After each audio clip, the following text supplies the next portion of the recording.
Show me what America looks like. This is what America looks like. Show me what America looks like. To be here protesting with you all on my 18th birthday for this cause, it really moves me. And why, you may ask? Well, reaching the age of 18 is a huge milestone in everyone's life, but especially the life of a black man. Not because you're legal or you can vote or go buy a tattoo on your own, but because you are alive. There are so many who don't make it to see this age. Trayvon Martin didn't make it. George Stinney didn't make it. Tamir Rice didn't make it. And all as a result of police brutality. So I, a black man in America, protesting on my 18th birthday, it's a true blessing that I'm even standing before you all today. And when I say that I'm beyond grateful to be alive, I truly mean it. Black lives matter. It is clear that black lives are in danger. And not only are they in danger from police brutality, but after the horrible acts takes place, we see no justice.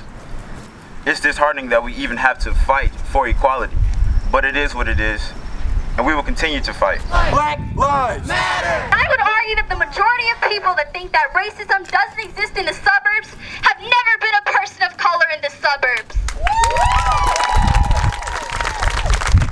The racism here in the suburbs is both blatant and as casual and widespread as the air that we breathe.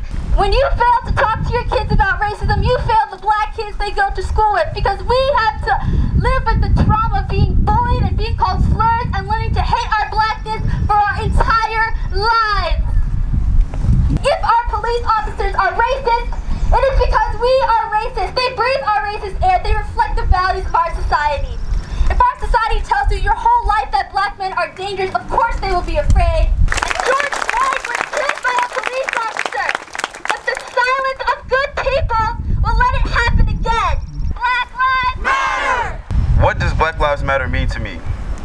It is a matter of my life, my little brother's life, my mother's life, my father's life, my future kids' lives. It's everything. Tired of being silent, my grandmother stood up, looked her father dead in the eyes and said, "Daddy, if you ever want to see my son again, you will never say anything like that, ever." And just like that, my dad claims he never heard his grandfather say another racist statement again. One generation of a family decided enough is enough. And in a small way, my grandmother changed the world. I think we should all strive to be the grandmother in our families.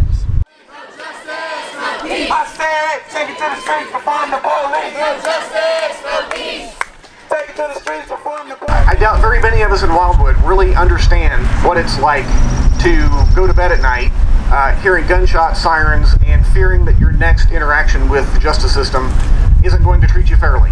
That's not something we deal with here in Wildwood. We like to argue about landscaping and roundabouts. But what we can do, so what can we do? Number one is recognize that, and I think we're doing that here today. That's why it's so refreshing to see so many people come out. We can listen to our neighbors, and we can use our time and our luxury of thought to help our neighbors who are better positioned and less privileged than we are, quite frankly. Believe it or not, George Floyd was one of the few cases of police brutality caught on tape. His name will live on forever and will go down in history. The viral video of George Floyd is what kicked off this wave. But after the media dies down, what will you do? Will you continue to advocate for the progression of black people in this country?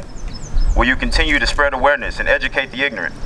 Or when the world puts this topic behind them, which always happens unfortunately, will you stop fighting as well?